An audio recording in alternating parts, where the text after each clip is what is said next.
Here's the bind many voters are facing as they assess the two presidential frontrunners.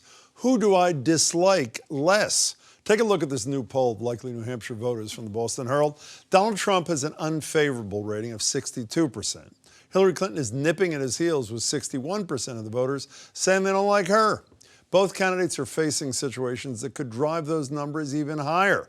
Donald Trump is taking heat about what happened to money he promised to raise for veterans groups. Held a combative news conference this morning defending how those funds are being allocated, demeaning reporters along the way.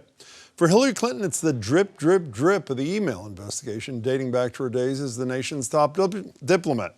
And David Brooks in the New York Times suggests she's viewed unfavorably because we don't know what she does for fun.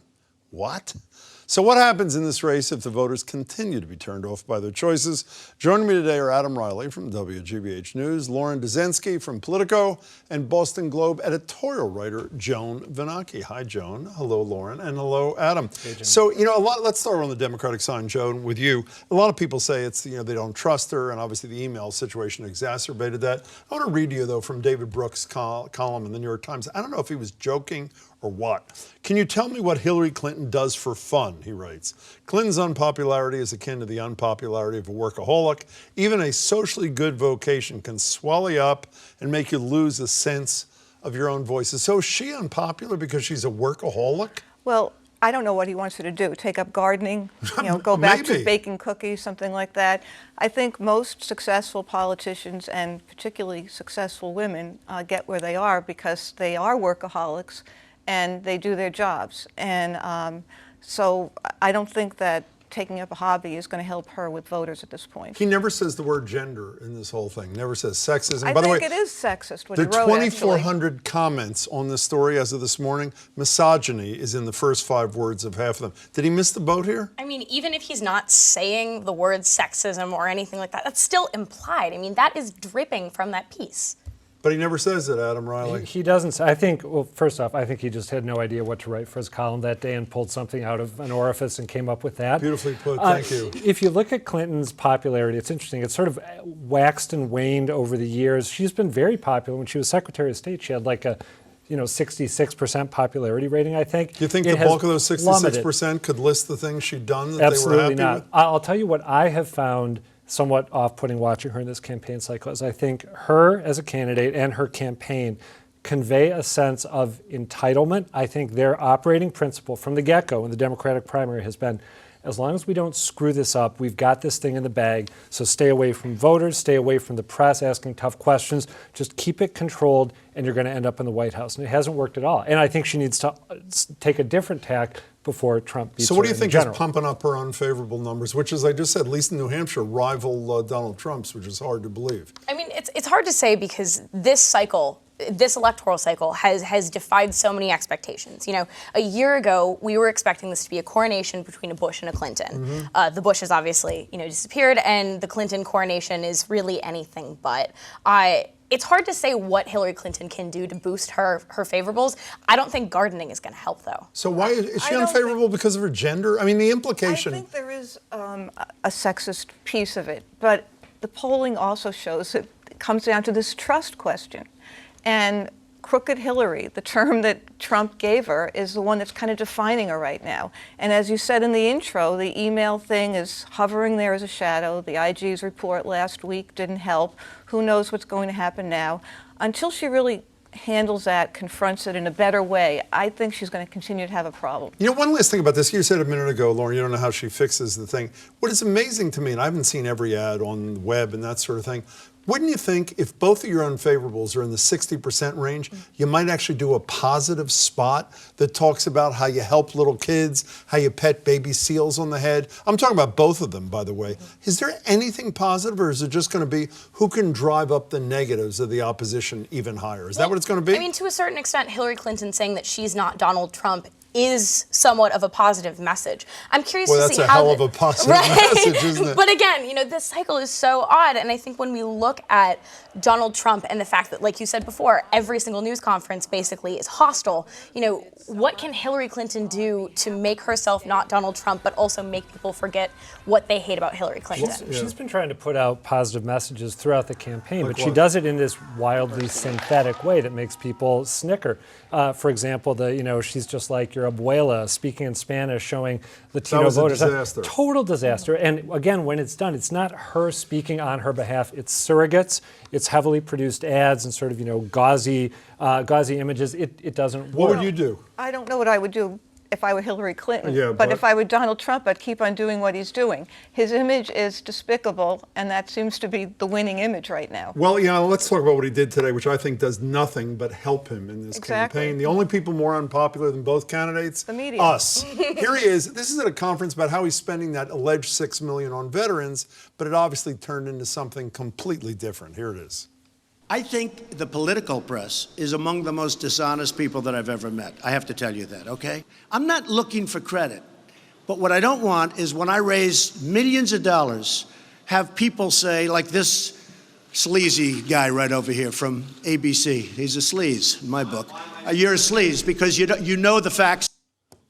Now, I'm going to let a secret out here. I'm not going to say who. Two of you smiled during that thing. I'm not going to say who didn't, Adam. But doesn't that speak to how Trump knows how to work a crowd? It totally does, in part because he's on the defensive on this issue, and he should be. It's been reported since the presser that he wrote these checks to veterans groups after the Washington Post started saying, hey, where'd the $6 million go? What happened to it? This is the money raised by not when he didn't go to the Fox News debate. He claimed in this press conference, said, I didn't want any credit. I gave this money away anonymously. There are letters that show he gave the money away, taking credit for it. So what he had to say wasn't true to a large extent, but we're talking instead about his attack on the media. Instead, no offense, by the way, I would have asked the same question, but we're talking about him going after the press as opposed to him, being full of it. Let me be clear, no offense taken. Just so we're totally fabulous. But I hate to say it's brilliant because it's so simple, but it works. Find somebody less popular than you and attack them. Yes. Well, somewhere Spiro Agnew was smiling, right? Exactly. I mean, it's the same. nattering nabobs of negativism or whatever it was. It's not the newest formula for victory, but beating up on the media is a winner, and Trump knows it, and he does it better than anybody else. So if you can't stand either candidate, you would say, if you're a political science student, Lauren, you'd say, what a perfect opportunity for a third party. Well, enter a third party. Here's how the soon-to-be Vice President, Bill Weld, here's what he had to say about Donald Trump early on. I can hear the glass crunching in the Kristallnacht in the ghettos of Warsaw and Vienna when I hear that, honest. And then, of course, Donald Trump let that pass for about a second when he said, I don't talk about his alcoholism, meaning Weld, so why would he talk about my foolishly perceived fascism? There's nobody less of a fascist than Donald Trump. Nobody. The last time that other than somebody I never heard of until today, John Hosper, as a libertarian, got one electoral vote in 72. George Wallace got 46 in 68. But it isn't really about electoral votes. It's about sort of the Nader effect. Can you win enough votes to push those electoral votes to another candidate? Do they have anywhere to go in this race, they being libertarians, or no? Or are we just, because Weld's our guy, meaning a hometown guy, are we overplaying the potential impact of this? It's hard to say. I mean, obviously from the Massachusetts angle, from New England, we see Bill Weld as a national figure. The national press that was down in Florida covering the Libertarian Convention this weekend. Obviously it was covered, but the extent to which Bill Weld and the Johnson ticket will actually represent something other than not Trump. It's still very early. See, I think their best shot is, I think people like us, I don't mean to speak for all of us, are going to give it more coverage because the natural mindset is, well, if you hate the two candidates, then maybe you're looking for a third party, and we're going to give them free play, no? Nobody was even writing or talking about a libertarian running for president until Bill Weld's name came up. Yeah. So it is Massachusetts-centric, but it's also kind of the Northeast corridor. So the Times, the Washington Post, and the Boston Globe, and all of us here will be talking about it. So that does that helps mean them. it doesn't have much room to grow? Is your position this is like Well, a local I don't think they're phenomenon going thing? to win, but It's I not think about winning, but no, it's about it's about who's he going to hurt. who do you think he hurts? I don't know. Could be Hillary. I thought he could was be going to Hillary. hurt Trump because I thought those Kristallnacht comments were really remarkably forceful and well argued. But he backed off, and on Memorial Day, he came out and said, This is Weld we're talking this about, is yeah. Weld. I have a lot of admiration for what Mr. Trump, he used the proper honorific, has done during this campaign. And I'm not never Trump. I've had a chance to sign up to be never Trump, and I never did that. So I'm not sure Bill Weld knows what he's doing. And if he's inconsistent like that, he's not going to take many And he votes from didn't anyone. say, I am not an alcoholic. He did not. He did not say that. You know, it's like when he was sitting here. He said when he came the night that he endorsed, the night he was here talking about his candidate Kasich. He didn't say it was impossible that he could vote for Donald Trump at that time. So he is being honest. So the critical question I think most people are asking, which I'm hoping the three of you can answer, will Reince Priebus in Cleveland and will Debbie Wasserman Schultz, assuming that she's still in office during the Philadelphia convention, will they emulate this candidate from the Libertarian Party who ran for chairmanship for a brief period of time? Let's look at this guy. He's fabulous. Here he is. Libertarian chairmanship. Oh, very It's all about attractive. transparency. It is exactly, Lauren, that's all right. transparency. And he ultimately, when it was over, after someone stuck $1 in his shorts there, said that, or some bill, said that he was withdrawing his, very Oh, there we go. attractive there. Like, can you give us a quick, would you close Here. your eyes there? Put a camera on Joan I Vanaki. can't What's wrong with that? Wait, is that a white supremacy tattoo he has, or the Iron that what Cross? you think it is? Iron Cross on the Great right shot shoulder, at the maybe? end.